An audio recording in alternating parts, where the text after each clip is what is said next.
Assalamualaikum warahmatullahi wabarakatuh. Alhamdulillah ketemu lagi nih guys. Sehat semua ya guys ya. Semoga tiap konten, tiap kali gue bikin konten dan teman-teman lihat ini, gue doakan semoga semuanya sehat-sehat saja, diberikan kesehatan dan keberkahan ya, insya Allah, amin. Sebelumnya gue pengen bikin konten yang sendiri nih. Biasanya kan ada mungkin ada barang partner atau barang seseorang yang mungkin kita ulik gitu kan. Jadi kali ini gue pengen bikin sendiri, membahas tentang di sepertiga malam.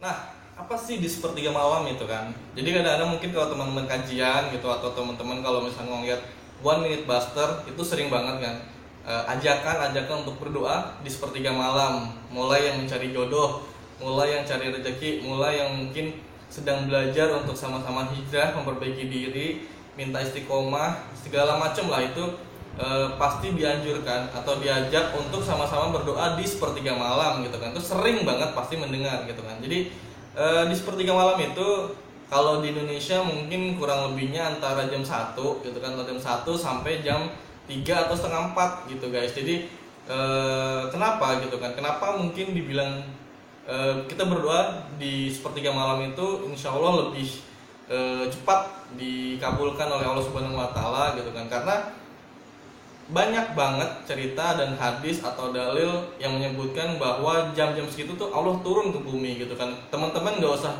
berpikir gimana caranya Allah turun, nggak usah gimana berpikir bentuknya Allah seperti apa, nggak usah, itu sudah di luar batas kita gitu kan.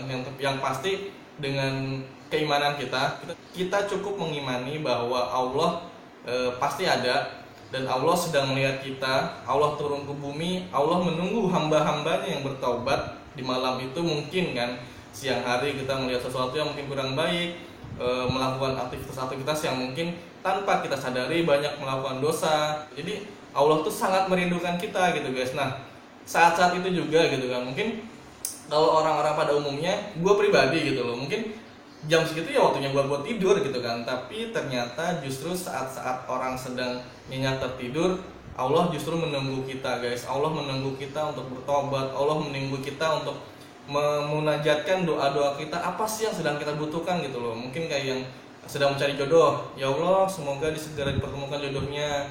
Yang sudah menikah, ya Allah semoga disegerakan dianugerahkan anak dan keturunan yang soleh dan soleha.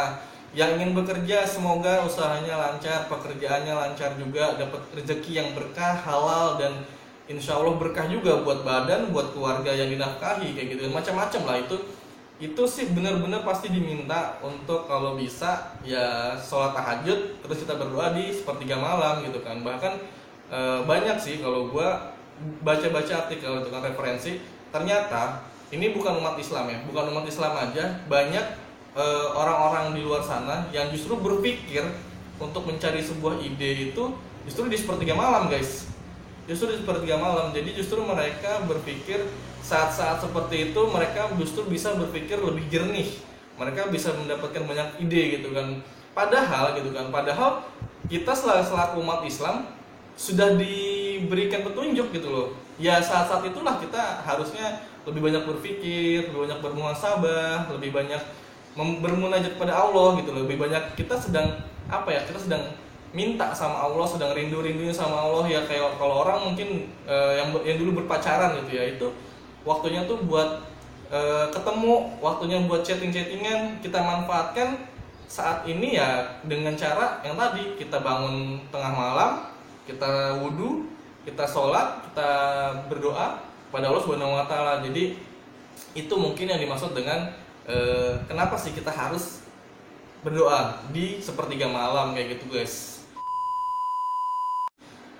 Nah, kali ini juga gue bakal sedikit sharing tentang terus apa sih yang pernah gue lakukan di sepertiga malam gitu kan. Jadi gue sendiri gitu, dulu ketika gue mungkin masih bekerja di salah satu bank gitu kan, akhirnya gue resign. Nah dari situ pasti kan agak bingung ya. Jadi gue ketika gue resign kan gue nggak langsung mencari kerja, tapi gue berusaha untuk benar-benar membersihkan diri dulu. Gue pengen ninggalin banknya dulu, gue pengen keluar dari kerjaan gue dulu, baru gue mencari pekerjaan yang lebih baik lah kayak gitu kan. Jadi saat itu pun sama, gue 4 bulan gue nganggur. Dan ya memang ketika gue datang ke sebuah kajian, ke tempat kajian, ke guru-guru gue, ke abang-abang gue yang mungkin lebih paham, pasti sama, mereka minta ayolah antum bertobat, muhasabah, lebih perbaiki diri lagi, lebih dekatkan diri kepada Allah, dan selalu diingatkan untuk bisa bangun tengah malam untuk sholat tahajud gitu kan. Terus dilanjutkan lagi dengan kegiatan kita yang bisa lebih mendekatkan diri kepada Allah Subhanahu wa taala. Makanya ulama kan berulang kali tuh bilang banyak banget manfaat-manfaat ketika kita sholat tahajud ya kan. Itu banyak banget manfaatnya, baik dari tubuh juga menurut keimanan kita kepada Allah Subhanahu wa taala. Itu banyak banget manfaatnya guys. Jadi benar sih kalau gue bilang doa di sepertiga malam itu sangat-sangat mustajab gitu loh kan. Karena gue pribadi ketika gue dulu keluar dari kerjaan gue sebelumnya, gue minta dapat kerjaan lebih berkah. Ya alhamdulillah sampai saat ini gue sih meyakini gitu. Gue meyakini pekerjaan gue ini insya Allah halal gitu kan. Karena jadi setelah gue kerja dari bank, alhamdulillah walaupun 4 bulan nganggur gitu ya, tapi dengan bantuan dari Allah Subhanahu wa taala, terus dapat nasihat juga dari guru-guru, dari sahabat-sahabat di kajian gitu kan. Dan alhamdulillah jadi salah satu tim di travel.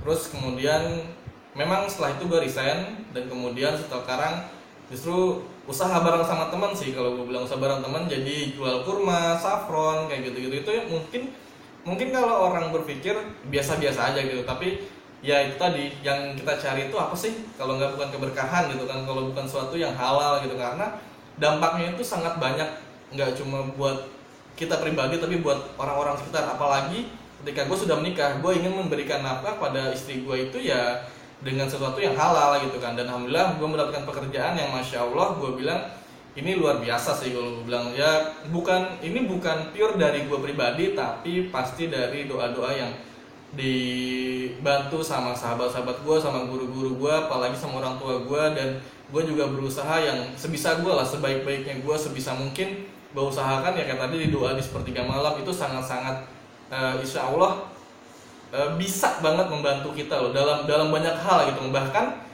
ada salah satu manfaat doa di sepertiga malam ketika kita tahajud ya kan, terus kita berdoa, itu bisa juga menjadi salah satu tameng, bisa menjadi salah satu defense kita untuk dihindari dari gangguan-gangguan yang tidak baik, dari gangguan-gangguan jin, sihir, dan hal-hal yang tidak baik yang kita tidak bisa lihat secara langsung gitu guys.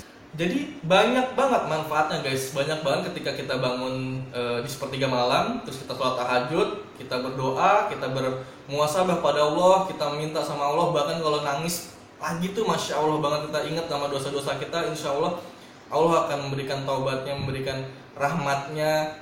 Dan insya Allah juga kalau kita yakin pasti Allah akan memberikan lebih baik, memberikan sesuatu yang mungkin kita gak nyangka gitu guys. Jadi mungkin salah satu doa gue di sepertiga malam saat itu ya sama, gue juga minta jodoh gitu kan. Gue minta jodoh yang terbaik, gue minta jodoh yang memang sudah sudah ditunggu-tunggu gitu. Karena ya gimana ya guys, nggak bisa sih, gue pribadi nggak bisa kalau hidup kayaknya tanpa adanya seseorang yang bisa bantu gue. Walaupun memang satu adalah orang tua, tapi kan ada sedikit konteksnya beda lah dengan kasih sayang orang tua dengan pasangan gitu, pasti kan beda lah. Sampai pasti, dan teman-teman juga pasti pengennya kan nikah gitu kan. Apalagi umur gue saat itu sudah 26 atau 27 ya, gue lupa, itu 27 mungkin 27, pasti minta banget soal jodoh gitu kan. Dan ya gue meyakini salah satu doa gue yang diwujudkan, dikabulkan oleh Allah Subhanahu wa taala ya tadi,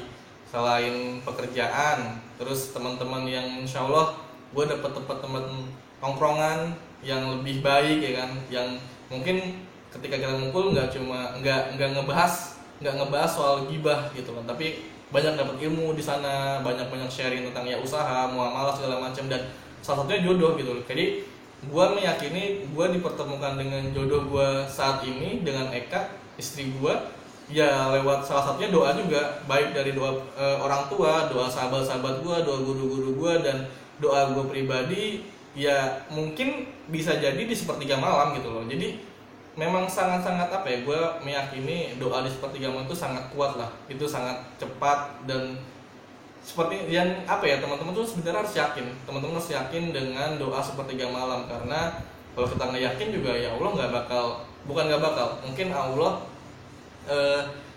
bisa jadi gimana ya, karena jadi doa gini, Allah seperti apa yang kita prasangka. Kalau kita yakin bahwa Allah akan mengabulkan, bahwa Allah akan memberikan yang terbaik, pasti Allah memberikan yang terbaik. Tapi kalau kita aja belum berdoa nih, kita belum ikhtiar, kita belum doa, kita belum sholat gitu ya, ya Allah juga ragu gitu loh. Karena lu nya aja ragu, gimana Allah gitu loh. Allah bisa aja ngabulin langsung, tiba-tiba ada jodoh datang gitu kan, bisa aja, nggak ada yang nggak mungkin dari Allah gitu loh. Jadi gue berulang kali dibilangin, lo tuh harus yakin, lo harus yakin sama Allah gitu loh, lo harus yakin sama janji-janjinya Allah, lo harus yakin sama segala sesuatu yang sudah ditetapkan, lo harus yakin dengan itu. Jadi sama ketika gue berusaha, gue ikhtiar, ya salah satunya tadi doa di sepertiga malam, gue yakin Allah pasti akan memberikan jodoh yang terbaik kayak gitu guys. Dan alhamdulillah 2019 gue menikah dengan Christian Eka Yuliana, istri gue sekarang ini. Insya Allah ya itu juga salah satunya dari doa di sepertiga malam kayak gitu loh. Jadi tapi gini juga, jangan juga setelah kita mendapatkan apa yang kita harapkan, kayak mungkin pekerjaan tadi kan, terus teman-teman yang support kita, teman-teman soleh, terus mendapatkan jodoh, jangan juga gara-gara kita udah mendapatkan apa yang kita pengen gitu ya, kita tinggalkan gitu loh. Tetaplah sebisa mungkin kita istiqomah, kita tetap berdoa di sepertiga malam, kita sholat, kita tahajud, kita ya zikir, kita ingat dosa-dosa kita bermuhasabah sama Allah Subhanahu Wa Taala, tetap lakukan sebisa mungkin kayak gitu guys. Jadi jangan cuma kita minta, jangan cuma kita ikhtiar ketika kita ada sesuatu yang mau gitu, kita mauin, tapi setelah kita mendapatkannya juga sebisa mungkin dijaga, karena insya Allah dari doa-doa kita itu buat next step gitu kan, itu bisa jadi lebih cepat juga kan. Jadi kayak sama aja kayak kita nabung gitu kan, kita nabung mungkin kayak sekarang gue pengen nabung beli rumah, mobil, motor gitu kan, kita nabung nih misalkan harga motor 20 juta misalnya, 20 juta, ketika kita udah nabung kita dapat 20 juta, kita belikan motor, ya udah jangan habis itu kita stop tabungan kita, tetap kita jaga, ya udah misalkan sebulan 500, ya udah continuous aja tuh istiqomah sebulan 500 kayak gitu. Jadi kan ketika kita membutuhkan sesuatu bisa lebih cepat yang kita dengan apa yang kita dapatkan gitu kan. Itu mungkin secara apa ya, tidak langsung lah logikanya yang guru-guru gue dan abang-abang gue ngajarin kayak gitu. Jadi suatu ibadah kalau kita istiqomah sebisa mungkin jangan pas kita lagi butuhnya doang gitu. Nggak salah ketika kita memang butuh terus kita berdoa, nggak salah. Tapi sebisa mungkin ketika sudah mendapatkan apa yang kita harapkan, kita jaga itu, kita tetap istiqomah dan kita lakukan yang terbaik kayak gitu guys. Oke, jadi mungkin itu sedikit sharing dari gue ya kan. Insya Allah semoga ada hikmah yang bisa diambil dan teman-teman bisa terus istiqomah dalam menjalankan semua ibadahnya. Jadi nggak cuma mungkin tahajudnya, nggak cuma mungkin doa di sepertiga malamnya, tapi bisa juga dilakukan dengan kayak sholat duhannya. Terus setelah itu bisa zikir, perbanyak juga bersolawat, perbanyak juga baca Qur'annya. Ya banyak lah sebenarnya kegiatan-kegiatan yang bisa teman-teman lakukan untuk terus istiqomah gitu loh, untuk teman-teman bisa melakukan sesuatu yang lebih baik daripada sesuatu yang kurang baik atau malah lalai gitu kan, yang kurang bermanfaat untuk dunia dan akhirat kayak gitu loh. Jadi ya gue terus mendoakan teman-teman kayak tadi, mungkin nggak cuma di sepertiga malam gitu kan, kalau doa kan bisa kapan aja, mungkin kayak sholat fardunya juga tetap harus berdoa yang sebanyak-banyak mungkin lah ya, karena Allah senang dengan orang yang minta sama Allah kayak gitu. Jadi nggak usah ragu, gue bilang nggak usah ragu dengan janjinya Allah, lakukan yang terbaik dan terus istiqomah menjalankan semua perintah Allah Subhanahu Wa Taala sesuai dengan arahan dari Rasulullah Shallallahu Alaihi Wasallam kayak gitu guys. Oke, untuk konten kali ini insya Allah kurang lebihnya seperti itu aja guys. Insya Allah kita bakal sharing-sharing lagi dengan beberapa tema atau konten-konten lainnya, entah baik yang mungkin makan-makan ya kan, atau sharing kayak dengan sahabat-sahabat dan teman-teman kajian, atau yang pokoknya banyak lah teman-teman gue yang bisa diulik gitu kan, baik dari pribadinya atau dari komunitasnya, itu banyak banget. Insya Allah kita bakal sharing-sharing lagi. Kurang lebihnya mohon maaf jika ada kata-kata yang salah, itu pure dari gue pribadi. Gue mohon maaf sebanyak-banyaknya, gue mohon dibuka pintu maaf. Tapi bila ada sesuatu yang bisa diambil hikmahnya dan sesuai dengan ketentuan, mohon doakan agar bisa terus istiqomah dan dijaga dari niat dan hatinya. Oke. Assalamualaikum warahmatullahi wabarakatuh.